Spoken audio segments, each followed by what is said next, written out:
নবী করিম সাল্লাল্লাহু আলাইহি ওয়াসাল্লাম উম্মতের জন্য কত পরিমাণে পাগল আপনাদেরকে একটু ঘটনা শোনাই। আল্লাহ নবী সাল্লাল্লাহু আলাইহি ওয়াসাল্লাম যখন মৃত্যুর বিছানায় শুয়ে গেলেন, মৃত্যুর শয্যায় যখন হয়ে গেলেন, আল্লাহ নবী মৃত্যুর বিছানায় শুয়ে গেলেন, হযরতে জিবরাইল আমিন মালাকুল মউত হযরতে আজরাইল আলাইহিস সালাতু ওয়াস সালামকে নিয়ে হাজির হয়ে গেলেন। আল্লাহ নবীর কাছে আয়েশা জিবরাইল আমিন সালাম দেয়, আসসালামু আলাইকুম ইয়া রাসূলুল্লাহ। নবীজি সালাম উত্তর নেয়। নবীজিকে আবার জিবরাইল মালাকুল মউত আজরাইল সালাম দেয়, নবীজি উত্তর নেয়। উত্তর নেওয়ার পর আজরাইল বলতেছেন, নবী গো, আল্লাহ তাআলা আপনার দরবারে পাঠিয়েছেন, আপনি যদি অনুমতি দেন তাহলে আপনার রূহ কবজ করা হবে না, তো কবজ করা হবে না, যতদিন ইচ্ছা আপনি বাঁচতে পারবেন। সুবহানাল্লাহ। আল্লাহ নবীর কাছে আজরাইল আসার পর আল্লাহ নবী জিবরাইলকে পাঠিয়ে দিলেন, যাও জিবরাইল যাও, আল্লাহর কাছে যাও, আমি যদি মৃত্যুবরণ করি রে তো আমার গুনাহগার উম্মতের কি উপায় হবে? ও জিবরাইল, আমি যদি দুনিয়া থেকে চলে যাই তো আমার উম্মতের কি উপায় হবে রে? উম্মতের কি উপায় হবে? অথচ মৃত্যুর সময় উম্মতের জন্য নবীজি চোখের পানি ফালায়। আল্লাহ নবী জিবরাইলকে আল্লাহর দরবারে পাঠিয়ে দেন। আল্লাহ তাআলা জিবরাইল আমিনকে সুসংবাদ শোনায় দেন, যাও জিবরাইল যাও, আমার হাবিব, আমার পয়গম্বর, আমার নবীকে তুমি সুসংবাদ দিয়া দিবা যে নবীজি যখন দুনিয়ায় থাকবে না, নবীজির অনুপস্থিতিতে আল্লাহ তাআলা নবীর উম্মতের জিম্মাদারি হয়ে যাবে। বলেন সুবহানাল্লাহ। সাহাবায়ে কেরাম নবীর অনুসরণ করে ইত্তেবা করে দুনিয়ার জমিনে সবচেয়ে দামি হয়ে গেছে। সাহাবায়ে কেরাম নবীর অনুসরণ করে দুনিয়ার জমিনে সবচেয়ে বড় দামি হয়ে গেছে। আল্লাহ নবীর সাহাবীদের ব্যাপারে আল্লাহ তাআলা কোরআনের আয়াত নাযিল করে জানায়া দেয়, রাদিয়াল্লাহু তাআলা আনহুম ওয়া রাদু আন। আল্লাহ তাআলা বলেন, হাবিব, আপনার সাহাবীদের উপর আমি আল্লাহ তাআলা খুশি হয়ে গেলাম, আপনিও নবী আপনার সাহাবীদের উপর খুশি হয়ে যান। বলেন সুবহানাল্লাহ। এজন্য আল্লাহ তাআলা দুনিয়ায় থাকতে সাহাবীদেরকে জান্নাতের সার্টিফিকেট দিয়ে দিয়েছে, জান্নাতের সুসংবাদ শোনায় দিয়েছে সাহাবীদেরকে। কারণ সাহাবীরা নবী পাইছে, নবী পায়া নবীর মহব্বত দেখাইছে, নবীর জন্য জীবন দিয়েছে। সাহাবীরা নবী পাইছে, সাহাবীরা নবী পায়া নবীর অনুসরণ করছে, ইত্তেবা করছে, নবীর জন্য নিজের ধন সম্পদ সব কিছু ছেড়ে দিয়েছে। আল্লাহ নবী সাল্লাল্লাহু আলাইহি ওয়াসাল্লামের একজন সাহাবী আব্দুল্লাহ যুল বাজাদাইন, আব্দুল্লাহ যুল বাজাদাইন নবীর একজন সাহাবী। আল্লাহ নবী সাল্লাল্লাহু আলাইহি ওয়াসাল্লাম রাস্তা দিয়ে যায়, নবীর চেহারা এত সুন্দর, নবীর আখলাক এত সুন্দর। আল্লাহ নবীর চেহারা দেখিয়া, নবীর কথা শুনিয়া আব্দুল্লাহ যুল বাজাদাইন মনে মনে ইরাদা করলো যে আমি নবীর হাতে কালিমা পড়ে মুসলমান হয়ে যাইব। আল্লাহর নবীর দরবারে আব্দুল্লাহ যুল বাজাদাইন যে হাজির হয়ে যায়, বলে, ইয়া রাসূলুল্লাহ, ইয়া হাবিবাল্লাহ, আমি আপনার হাতে কালিমা পড়তে চাই, কালিমা। নবী বলেন, আব্দুল্লাহ, তোমার নাম কি? বলে, আমার নাম হলো আব্দুল উজ্জা। বলে, না না, আজকের থেকে তোমার নাম হলো আব্দুল্লাহ। আব্দুল্লাহ, যাও যাও, কালিমা পড়ে আমার হাতে মুসলমান হয়ে যাও। আব্দুল্লাহ নবীর হাতে কালিমা পড়ে মুসলমান হয়ে গেলেন। আল্লাহ নবীর সাহাবী বাড়ির মধ্যে যায়, গোপনে গোপনে কালিমা পড়ে, নামাজ পড়ে, রোজা করে, সব ইবাদত করে, আবার গোপনে গোপনে নবীর দরবারে যে হাজির হয়ে যায়। কিন্তু ঘরের মানুষেরা জানে না, কারণ ঘরের মানুষ জানলে তার উপর নির্যাতন করবে। আব্দুল্লাহ যুল বাজাদাইনের বাবা দুনিয়ায় নাই, আব্দুল্লাহ যুল বাজাদাইনের মা দুনিয়ার জমিনে বেঁচে আছে। মা দেখলো রাতের বেলা সন্তান কি যেন করে, সারাদিন সারা রাত্র জাগনা থাকে, সকালবেলা ঘুমায়, ব্যাপারটা বুঝলাম না। মা রাতের বেলা আব্দুল্লাহ যুল বাজাদাইনের ঘরের মধ্যে যে হাজির হয়ে যায়, জিজ্ঞেস করে, আব্দুল্লাহ, কি আমল করবে বাপ? তোমার রাতের বেলা কেন ঘুমাও না? মাকে ডাক দিয়ে আব্দুল্লাহ সুলবাজাদাইন বলে, মাগো আমি তো আমার নবী মুহাম্মাদুর রাসূলুল্লাহ সাল্লাল্লাহু আলাইহি ওয়াসাল্লামের উপর কালিমা পড়ে মুসলমান হয়ে গেছি। মা ডাক দিয়ে বলে, তুমি আমাদের ধর্ম কেন ছাড়লা? তোমার জায়গা ঘরের মধ্যে হবে না, বাড়ির মধ্যে হবে না। চাচা দৌড়া ঘর থেকে বের হয়ে আসলেন, আয়েশা দেখে আব্দুল্লাহ সুলবাজাদাইন মুসলমান হয়ে গেছেন। চাচা রাইকা রাইকা বলেন, আমাদের ঘরের মধ্যে থাকিয়া তুমি মুসলমান হইবা এটা আমরা বরদাস্ত করব না, তুমি আমাদের বাড়ি ছেড়ে চলে যাও, আর না হয় কালিমা ছেড়ে দাও। আব্দুল্লাহ সুলবাজাদাইন বলেন, না না, আমি দুনিয়ার সব কিছু ছাড়তে রাজি। যে নবীর হাতে কালিমা পড়ছি রে, যে নবীর চেহারা এত সুন্দর দেখছি, ওই নবীর হাতে কালিমা পড়ার পর আমি কখনো অস্বীকার করতে পারবো না। বলেন আল্লাহু আকবার। আল্লাহর নবীর সাহাবী বলেন, আমি সব কিছু ছেড়ে দেব, আর কোনো কালিমা ছাড়বো না, কারণ কালিমা আমার রক্তের সাথে মিশে গেছে। কালিমা নবীর প্রতীক, নবীর প্রতীক। নবীকে না দেখলে আমার তো ঘুম হয় না। আব্দুল্লাহ সুলবাজাদাইনের চাচা আব্দুল্লাহ সুলবাজাদাইনকে ঘর থেকে বের করা দেয়। আব্দুল্লাহ সুলবাজাদাইন যখন ঘর থেকে বের হয়ে যায়, আব্দুল্লাহর শরীরের মধ্যে যে পোশাকটা ছিল, চাচা টাইকা টাইকা বলে, বাতিজারে এই যে তোমার শরীরের মধ্যে যে পোশাকটা আছে এটা তো আমাদের টাকার কিনা, অতএব এই পোশাকটাও খুইলা আমাদের কাছে রেখা যাও। বাধ্য হয়ে চাচা তার শরীর থেকে পোশাক খুলে রেখে দিল। বিবস্ত্র অবস্থায় আব্দুল্লাহ সুলবাজাদাইন মার দরবারে যা হাজির হয়ে যায়। মাকে ডাকা ডাকা বলে, মাগো দুনিয়ায় আমার বাবা নাই, দুনিয়ায় আমার বাবা নাই, দুনিয়ায় আমার বাবা নাই গো মা, তুমি তো আমার সবটাইতে আপন, কারণ তুমি আমার 10 মাস 10 দিন গর্ভ ধারণ করছো গো মা। মাগো বাবাকে সতর ঢাকার জন্য কিছু কাপড় দেয়া দাও। মা 2টা কাপড় তার সন্তানকে দিলেন। সন্তান আব্দুল্লাহ সুলবাজাদাইন এখন 2টা কাপড় দিয়ে নিজের লজ্জাস্থান রাখলেন। লজ্জাস্থান ঢাকার পর আব্দুল্লাহ সুলবাজাদাইন রাতের বেলা রওনা দিয়েছে রহমতের নবী, মায়ের নবী, রহমতে আলম নবী মুহাম্মদুর রাসূলুল্লাহ সাল্লাল্লাহু আলাইহি ওয়াসাল্লামের দরবারে। আল্লাহর নবী সাল্লাল্লাহু আলাইহি ওয়াসাল্লামের দরবারে যে আব্দুল্লাহ সুলবাজাদাইন হাজির হয়ে যায়। নবী ডাক দেয়া বলে, আব্দুল্লাহ বলো না তোমার এই হালত কেন, এই হালত? আব্দুল্লাহ সুলবাজাদাইন নিজের হালত বললেন। নিজের হালত বলার পর নবী বলেন, আজকের থেকে তুমি আমার আসহাবে সুফফার অন্তর্ভুক্ত হয়ে যাবে। এই আব্দুল্লাহ, দুনিয়ায় তোমার বাবা নাই, দুনিয়ার তোমার মা থেকে আজকে নাই হয়ে গেছে রে, আজকে তোমার মাও দুনিয়ায় নাই। আব্দুল্লাহ রে, আমি নবী তোমার অভিভাবক হয়ে গেলাম। বলেন সুবহানাল্লাহ। আল্লাহ নবী আব্দুল্লাহ সুলবাজাদাইনের অভিভাবক হয়ে গেলেন। আব্দুল্লাহ সুলবাজাদাইন আসহাবে সুফফা থাকলেন, হযরত ওমরের সাথে আর আবু বকরের সাথে থাকতে লাগলেন। কিছুদিন পর যুদ্ধের দামামা বেজে যায়।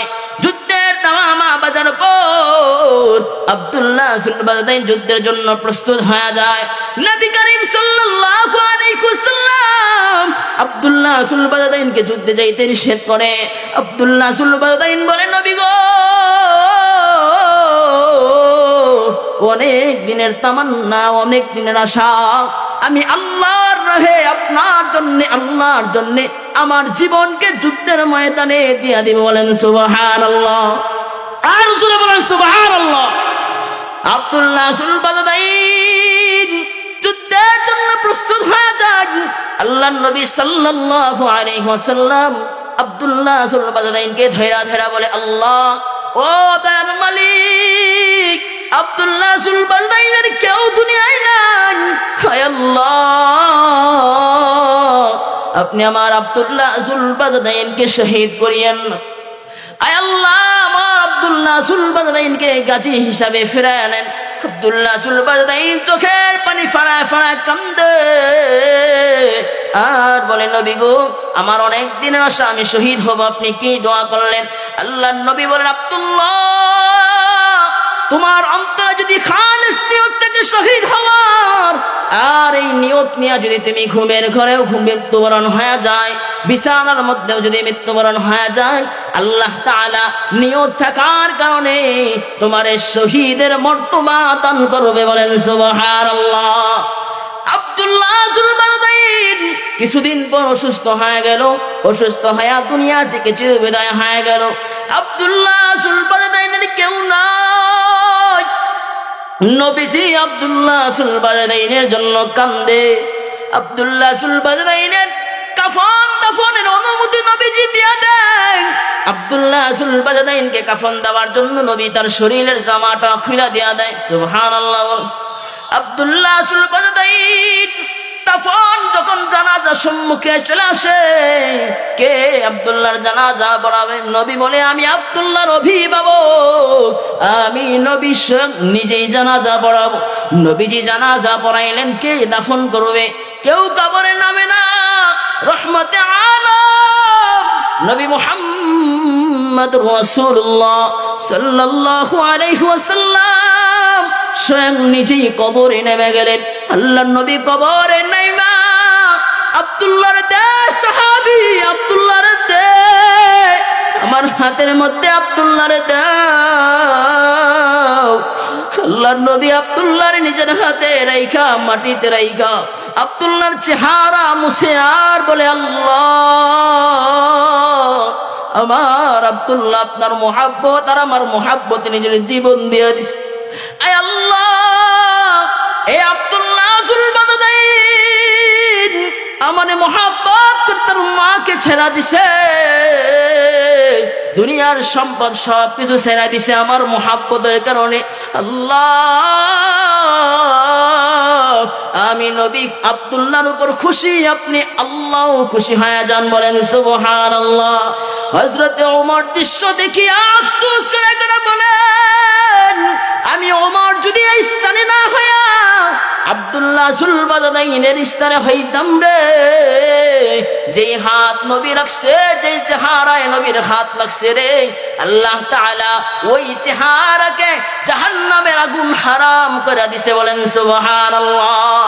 হযরত ওমর আফসোস করে আর বলে, নবী পাইলাম, কিন্তু নবীর হাতে আমার দাফন হইল না, নবীর হাতে আমার মৃত্যু হইল না। আজকে যদি নবীর হাতে আমার দাফন হইত তো আমার কপাল বড় ধন্য হয়ে যাইত। আজকে যদি নবীর হাতে আমার ছোঁয়া লাগতো তো আমার জীবন ধন্য হয়ে যাইত। এজন্য সাহাবায়ে কেরাম নবীর জন্য বড় পাগল। হযরতে আবু বকর ডাইকা ডাইকা বলে, আমরা নবী না দেখলে পেরেশান হয়ে যাইতাম। হযরতে আবু বকর বলে, আন-নাজরু ইলা ওয়াজহি রাসূলিল্লাহি সাল্লাল্লাহু আলাইহি ওয়াসাল্লাম। হযরতে আবু বকর বলেন, নবী দেখা তো অন্তরের শান্তি, নবী দেখা তো অন্তরের তৃপ্তি, আমরা যদি নবী না দেখতাম তো পাগল হয়ে যাইতাম। হযরতে আবু বকর বলেন, নবী দেখা আমার জিন্দেগীর আমল, আমরা যদি নবী না দেখতাম তো আমরা পাগল পাড়া হয়ে যাইতাম। আল্লাহু আকবার। সাহাবায়ে কেরাম নবী না দেখলে বড় পাগল পাড়া হয়ে যাইত। আল্লাহর নবীও বলেন, আমি আমার উম্মতের জন্য বড় পাগল, বড় পাগল। নবী করিম সাল্লাল্লাহু আলাইহি ওয়াসাল্লাম উম্মতের জন্য কত পরিমাণে পাগল আপনাদেরকে একটু ঘটনা শোনাই। আল্লাহর নবী সাল্লাল্লাহু আলাইহি ওয়াসাল্লাম যখন মৃত্যুর বিছানায় শুয়ে গেলেন, মৃত্যুর শয্যায় যখন হয়ে গেলেন, আল্লাহর নবী মৃত্যুর বিছানায় শুয়ে গেলেন। হযরতে জিবরাইল আমিন মালাকুল মাউত হযরতে আজরাইল আলাইহিস সালাতু ওয়াস সালামকে নিয়ে হাজির হয়ে গেলেন। আল্লাহর নবীর কাছে আয়েশা জিবরাইল আমিন সালাম দেয়, আসসালামু আলাইকুম ইয়া রাসূলুল্লাহ। নবীজি সালাম উত্তর নেয়। নবীজিকে আবার মালাকুল মউত আজরাইল সালাম দেয়, নবীজি উত্তর নেয়। উত্তর নেওয়ার পর আজরাইল বলতেছেন, নবী গো, আল্লাহ তাআলা আপনার দরবারে পাঠিয়েছেন, আপনি যদি অনুমতি তাহলে আপনার রূহ কবজ করা হবে না, তো কবজ করা হবে না যতদিন ইচ্ছা আপনি বাঁচতে পারবেন। সুবহানাল্লাহ। আল্লাহর নবীর কাছে আজরাইল আসার পর আল্লাহর নবী জিবরাইলকে পাঠিয়ে দিলেন, যাও জিবরাইল যাও, আল্লাহর কাছে যাও, আমি যদি মৃত্যুবরণ করি রে তো আমার গুনাহগার উম্মতের কি উপায় হবে? ও জিবরাইল, আমি যদি দুনিয়া থেকে চলে যাই তো আমার উম্মতের কি উপায় হবে রে? উম্মতের কি উপায় হবে? অথচ মৃত্যুর সময় উম্মতের জন্য নবীজি চোখের পানি ফালায়। আল্লাহর নবী জিবরাইলকে আল্লাহর দরবারে পাঠিয়ে দেন। আল্লাহ তাআলা জিবরাইল আমিনকে সুসংবাদ শোনায় দেন, যাও জিবরাইল যাও, আমার হাবিব, আমার পয়গম্বর, আমার নবীকে তুমি সুসংবাদ দিয়া দিবা যে নবীজি যখন দুনিয়ায় থাকবে না, নবীজির অনুপস্থিতিতে আল্লাহ তাআলা নবীর উম্মতের জিম্মাদারি হয়ে যাবে। বলেন সুবহানাল্লাহ। আল্লাহ নবী সাল্লাল্লাহু আলাইহি ওয়াসাল্লাম বলেন, তাহলে আমার রূহ বের করতে পারো, কোনো সমস্যা নাই। নবীজি মৃত্যুর আগে উম্মতের জন্য কাজ। আজও নবীজি মদিনায় শুয়ে উম্মতের জন্য কান্দে আর বলে, উম্মত রে পথভ্রষ্ট হয় না, উম্মত জাহান্নামের দিকে যেও না রে, উম্মত জাহান্নামের পথে ধরিও না। আল্লাহ নবী সাল্লাল্লাহু আলাইহি ওয়াসাল্লাম বলেন, নবীজি উম্মতকে এত পরিমাণে মহব্বত করেন, নবীজি উম্মতকে এত পরিমাণে ভালোবাসবেন, কিয়ামতের ময়দানে আল্লাহ তাআলা আরশ পাঠিয়ে দিবেন, নবীর জন্য সিংহাসন পাঠিয়ে দিবেন, সিংহাসনের মাধ্যমে নবী জান্নাতে যাবে। সিংহাসন যখন জমিনের মধ্যে পাঠিয়ে দিবেন, আল্লাহ নবী সিংহাসনের উপর হাত রাইখা বলবে, আল্লাহ গো, সিংহাসন পাঠাইছেন, আমি সম্মান জানাইলাম, কিন্তু আল্লাহ আমি সিংহাসনে উঠা আপনার জান্নাতে যাব, আমার কিছু উম্মত আছে যারা জাহান্নামে পড়ে আছে, আল্লাহ গো আমি জান্নাতে থাকবো আরামে, আমার উম্মতে জাহান্নামে কিভাবে থাকবে? নবীজি চোখের পানি ফেলায়া আল্লাহকে বললেন, আল্লাহ আমার উম্মতকে না নিয়ে আমি জান্নাতে যাব। আল্লাহ তাআলা বলে, হাবিব, আপনি আপনার উম্মতকে সুপারিশ করেন, আপনার যে সমস্ত উম্মত জাহান্নামে পড়ে আছে রে, এদেরকে নিয়ে আপনি জান্নাতে ঢুইকা যান। বলেন সুবহানাল্লাহ। নবীজি দুনিয়ায় যেমন উম্মতের জন্য কাঁদছেন, হাসরের ময়দানও কাঁদবেন। যেদিন আল্লাহ তাআলা হাসরের ময়দান কায়েম করে দিবেন, আল্লাহ তাআলা এমন জালালিয়াত আর কাহারিয়াতের সাথে বলবেন, লিমানিল মুলকুল ইয়াউম লিল্লাহিল ওয়াহিদিল কাহার। আল্লাহ তাআলা একটা ঘোষণা দিবেন, ও দুনিয়ার রাজা বাদশারা শুনে নাও, ও দুনিয়ার টাকা পয়সা ওয়ালারা শুনে নাও, ও দুনিয়ার ক্ষমতাওয়ালারা তোমরা শুনে নাও, দুনিয়ার জমিনে কত বাহাদুরি করছো, আজকে কঠিন দিনে কে রাজত্বের মালিক, কে রাজত্বের মালিক? আল্লাহ তাআলা যখন একটা ঘোষণা দিবেন, আল্লাহ তাআলার ঘোষণার সামনে কেউ কথা বলার সাহস পাবে না, কেউ স্তব্ধ হয়ে যাবে, সবাই স্তব্ধ হয়ে যাবে, কেউ আল্লাহর আদালতের সামনে দাঁড়াইতে পারবে না। মানুষগুলি পেরেশানির ময়দানে ছুটাছুটি করবে, হাইরে অর্ধ হাত উপরে সূর্য চলে আসবে, পায়ের নিচে জমিনের মাটিগুলি তামা হয়ে যাবে, কেউ সেদিন দাঁড়ানোর সাহস করবে না, সবাই ঘুরবে আর বলবে ইয়া নফসি ইয়া নফসি। মানুষগুলি ঘুরতে ঘুরতে হযরতে বাবা আদম আলাইহিস সালাতু ওয়াস সালামের দরবারে ছুঁইটা যাবে। হযরতে আদম আলাইহিস সালাতু ওয়াস সালামের দরবারে যাওয়ার পর বলবে, আপনি তো আমাদের আদি পিতা হযরতে আদম, একটু আল্লাহর আদালতে সুপারিশ করেন যাতে করে আল্লাহ তাআলা আমাকে জান্নাতে নিয়ে আমাদের জন্য বিচারের ফয়সালা করে। হযরতে আদম আলাইহিস সালাতু ওয়াস সালাম বলবেন, আজকে এমন একটা ময়দান আল্লাহ তাআলা কায়েম করেছে, যেই ময়দানে আমি কথা বলার কোনো সাহস নাই, হযরতে আদম বলবে তোমরা অন্য জায়গায় চলে যাও। মানুষগুলি পেরেশানির ময়দানে ছুটাছুটি করে নূহ আলাইহিস সালাতু ওয়াস সালামের দরবারে যায়। হযরতে নূহ আলাইহিস সালাতু ওয়াস সালামের দরবারে যাওয়ার পর হযরতে নূহ আলাইহিস সালাতু ওয়াস সালামকে বলবে আল্লাহর আদালতে আমাদের জন্য সুপারিশ করেন। হযরতে নূহ আলাইহিস সালাতু ওয়াস সালাম বলবেন আজকে এই কঠিন ময়দানে আমি কথা বলার সাহস রাখি না, তোমরা অন্য জায়গায় চলে যাও। সবাই বাবা ইব্রাহিম আলাইহিস সালাতু ওয়াস সালামের দরবারে চলে আসবে। বাবা ইব্রাহিমকে ডাক দিয়ে বলবেন আপনি তো আমাদের জাতির পিতা ইব্রাহিম, একটু আল্লাহর আদালতে আমাদের জন্য সুপারিশ করেন। আল্লাহর নবী হযরত ইব্রাহিম আলাইহিস সালাতু ওয়াস সালাম বলবেন আজকের ময়দানে আমারও সুপারিশ করার কোনো সুযোগ নাই, কারণ আমিও আল্লাহর আদালতে কথা বলতে পারবো না। মানুষগুলি এক এক নবী থেকে ছুটতে ছুটতে ছুটতে ছুটতে হযরতে ঈসা আলাইহিস সালাতু ওয়াস সালামের দরবারে চলে যাবে। হযরতে ঈসা আলাইহিস সালাতু ওয়াস সালামের দরবারে আসার পর হযরতে ঈসা আলাইহিস সালাতু ওয়াস সালাম বলবেন আমার আজকে আল্লাহর আদালতে দাঁড়ায় কথা বলার শক্তি নাই, সাহস নাই, অতএব তোমাদেরকে একটা রাস্তা দেখায় দেন, যেই রাস্তা গেলে তোমরা সফল হইবা, যার কাছে গেলে তোমরা সফল হইবা। কারণ আজকের এই আদালত কারো জন্য সুপারিশ হবে না রে। আজকের আদালতে একজনই সুপারিশ করতে পারবেন, তিনি আমার আপনার নবী মুহাম্মাদুর রাসূলুল্লাহ সাল্লাল্লাহু আলাইহি ওয়াসাল্লাম। বলেন সুবহানাল্লাহ। আজকের আদালতে নবী ছাড়া আর কেউ সুপারিশ করবে না, কেউ আল্লাহর আদালতে কথা বলার সাহস পাবে না। মানুষগুলি নবীর কাছে চলে যাবে, সবাই নবীর দরবারে যা বলবে আমাদের জন্য একটু সুপারিশ করেন। আল্লাহর নবী সাল্লাল্লাহু আলাইহি ওয়াসাল্লাম সেদিন সিজদার মধ্যে পড়া উম্মতের জন্য চোখের পানি ফলাইবে। সবাই বলবে উম্মতি উম্মত, সবাই বলবে ইয়া নফসি ইয়া নফসি। আল্লাহর নবী সাল্লাল্লাহু আলাইহি ওয়াসাল্লাম বলবেন উম্মতি